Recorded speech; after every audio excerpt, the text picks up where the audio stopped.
2019년 고2 3월 학력평가 21에서 25번 지문풀이 시작하도록 하겠습니다.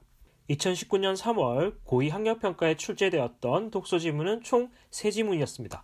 첫 번째가 환영론과 관련한 인문계열의 지문, 두 번째가 여기 나와 있는 이기간 소비 모형에 대한 경제 관련 지문, 세 번째가 상변화 물질에 관한 과학 지문이 출제되었습니다.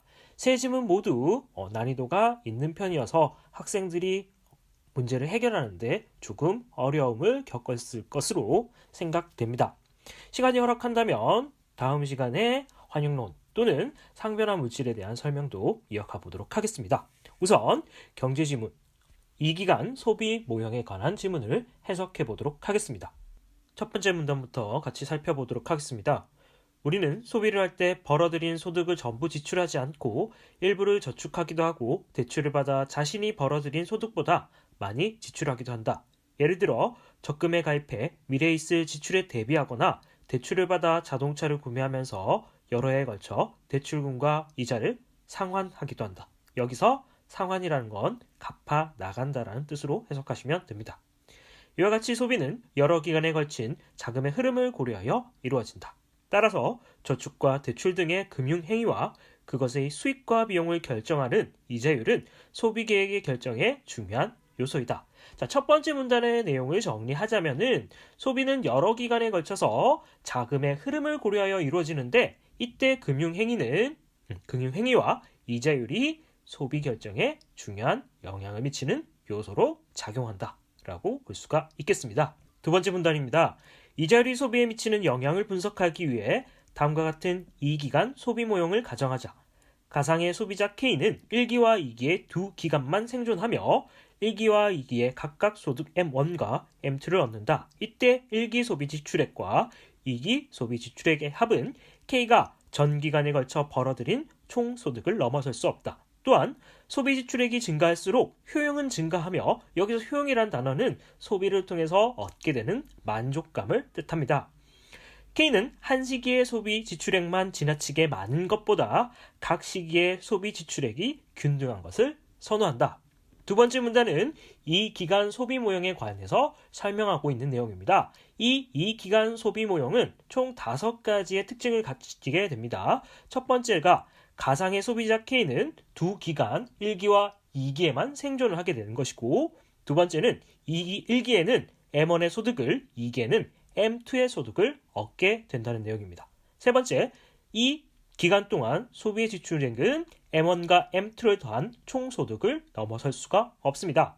네 번째, 소비 지출액이 증가할수록 효용, 만족감은 증가하게 됩니다. 그리고 다섯 번째, K는 각 시기의 소비 지출이 균등한 것을 선호합니다. 세 번째 문단으로 넘어가 보도록 하겠습니다.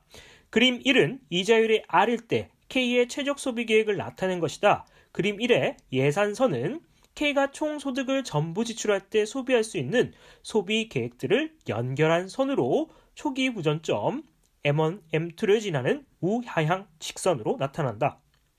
이때 예산선의 기울기는 이자율에 의해서 결정된다. 예를 들어 K가 1기의 R의 이자율로 100만 원을 빌린다면 1기에 소비할 수 있는 금액은 100만 원만큼 늘어나지만 반대로 2기에 소비할 수 있는 금액은 1 플러스 R 곱하기 100만 원만큼 줄어들게 된다. 따라서 이자율이 R인 경우 예산선은 기울기가 마이너스 1 플러스 R인 초기 부전점을 지나는 직선이 된다. 이때 초기 부전점의 왼쪽 예산선은 저축할 때, 오른쪽 예산선은 돈을 빌릴 때 선택 가능한 소비 계획들을 의미한다. 자, 세 번째 문단 내용 정리를 해보겠습니다. 조금 난이도가 있는 편이죠. 자, 세 번째 문단에서는 예산선에 관한 설명을 하고 있습니다. 이 예산선이라는 것은 총소득, 그러니까 이 K가 M1과 M2에 걸쳐서 벌어들인 총소득을 전부 지출할 때 소비할 수 있는 소비 계획들을 연결한 선입니다. 이 선은 우하향하는 직선의 모양을 띠게 되는데 이 선의 기울기는 이자율에 의해서 결정되게 됩니다. 만일 이자율이 R인 경우에는 1 플러스 R의 초기 부전점을 지나는 직선의 기울기를 이루게 된다는 뜻입니다. 세 번째 문단 내용이 이해가 잘 되지 않을 것 같아서 이렇게 실제 사례를 들어서 설명을 해 보도록 하겠습니다. 자, K가 1기와 2기에 각각 100만 원을 번다고 가정을 해봅시다. 그러면 전 기간에 걸쳐서 벌 수 있는 돈은 총 200만 원이 되게 되겠죠. 이때 이자율은 1%라고 설정을 해 보도록 하겠습니다. 자, 총 기간에 벌 수 있는 돈은 200만 원, 은행의 이자율은 1%입니다. 꼭 기억할 수 있도록 합시다. 자, 1번 1기에 110만 원을 빌린다고 했을 때 K는 1기에 110만 원을 쓸 수가 있겠죠. 하지만 2기에 이 10만 원 빌린 돈을 갚아야 되고 그에 따른 이자율 1%를 지급해야 됩니다. 그러니까 K는 10만 원에 대한 이자 1,000원까지 더해서 총 11만 1,000원의 지출이 생기게 됩니다. 따라서 2기에 K가 사용할 수 있는 돈은 89만 9천 원이 되게 됩니다.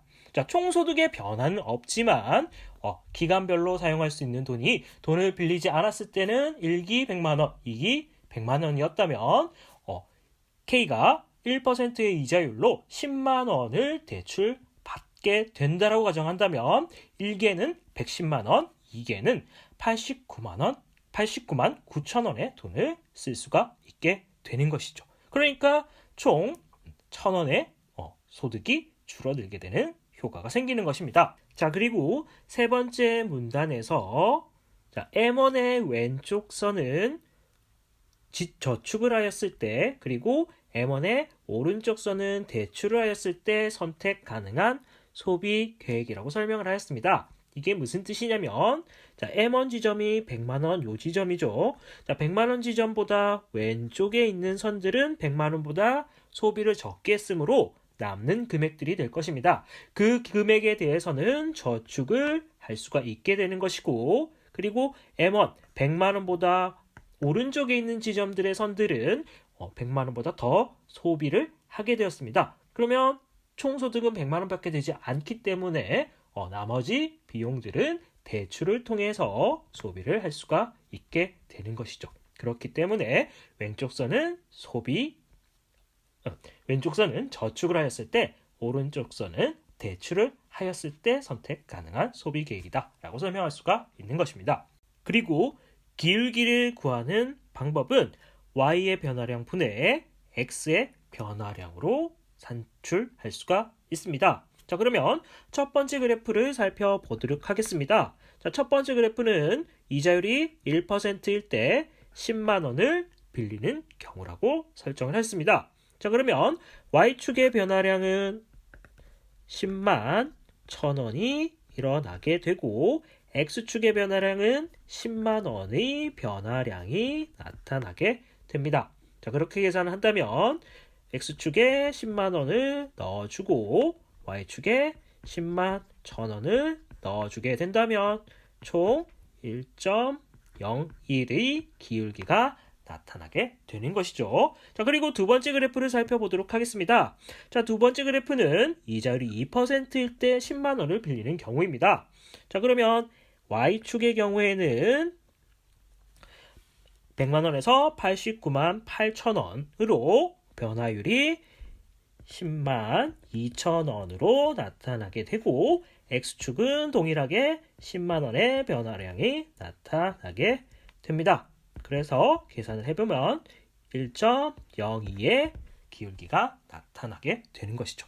이를 통해서 기울기를 구하는 것은 Y의 변화량 분의 X의 변화량이라는 걸 알 수가 있게 되는 것입니다. 다음 문단 살펴보도록 하겠습니다. 그림 1의 무차별 곡선은 효용이 동일한 K의 소비 계획들을 연결한 선으로 볼록한 모양의 우하향 곡선을 나타나게 된다. 이때 좌측 아래의 무차별 곡선보다 우측 위의 무차별 곡선일수록 효용이 더 나타나는데, 이는 매 시기에 소비가 많을수록 효용이 증가하기 때문이다. 즉 M1, M2를 지나는 무차별 곡선보다 C1, C2를 지나는 무차별 곡선이 우측 위에 나타나므로 M1, M2에 비해 C1, C2의 효용이 더 높은 소비 계획이다. 이는 C1, C2의 매 시기에 소비 지출액이 M1, M2에 비해 더 균등하기 때문이다. 자, 그렇다면 네 번째 문단 내용을 정리해보자면은 이렇게 볼록하게 생긴 친구가 무차별 곡선인데 이 무차별 곡선은 효용이 만족감이 동일한 소비 계획을 연결한 곡선입니다. 그리고 좌측 아래보다 우측 위에 무차별 곡선일수록 효용이 증가한다라고 설명하고 있습니다. 만족감이 더 커지는 것이죠. C1, C2의 소비 지출액이 M1, N2의 소비 지출액보다 더 균등하다고도 설명을 했습니다. 더 균등하다고 설명한 이유는 M1, M2의 점은 이쪽에 있죠. 이 지점이면 1기에 소비되는 금액보다 2기에 소비되는 금액이 더 큽니다. 그러니까 균등성이 떨어지게 되는 것이죠. 그렇지만 C1, C2의 지점은 C1과 C2에 소비되는 금액들이 조금 더 균등하다라고 볼 수가 있습니다. 그렇기 때문에 더 소비 계획에서 합리적이다라고 설명할 수가 있겠죠. 다섯 번째 문단 살펴보도록 하겠습니다.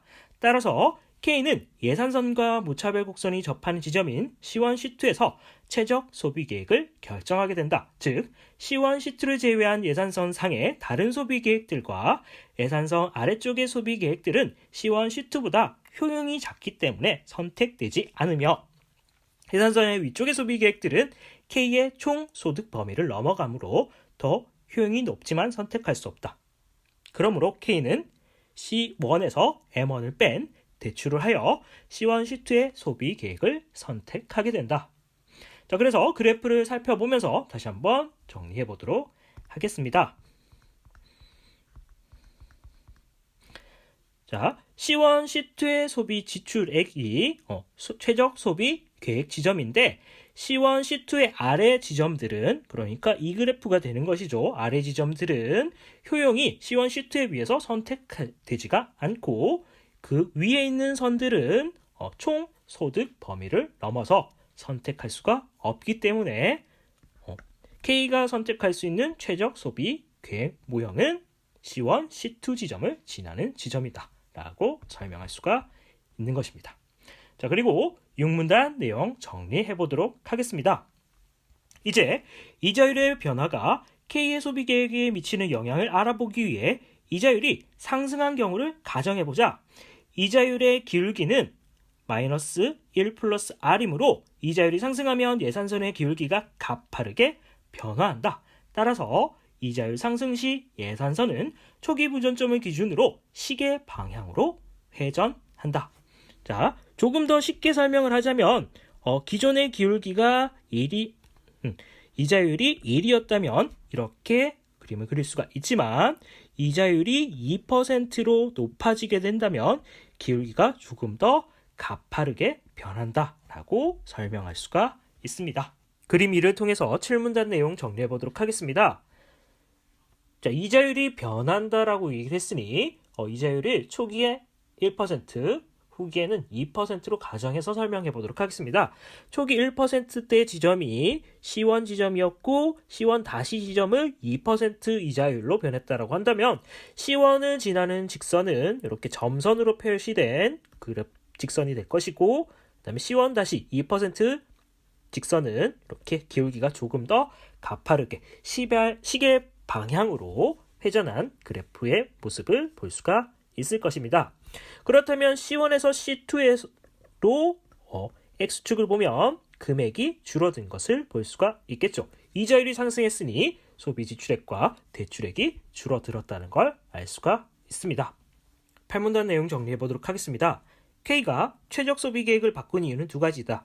첫 번째 이유는 이자율이 상승함에 따라 2기 소비에 대한 1기 소비의 상대적 가치가 하락했기 때문이다. 따라서 K는 2기 소비를 늘리고 상대적으로 가치가 하락한 1기 소비를 줄인다. 이렇게 1기와 2기의 소비의 상대적 가치 변화로 인해 최적 소비 계획이 변하는 효과를 대체 효과라고 한다.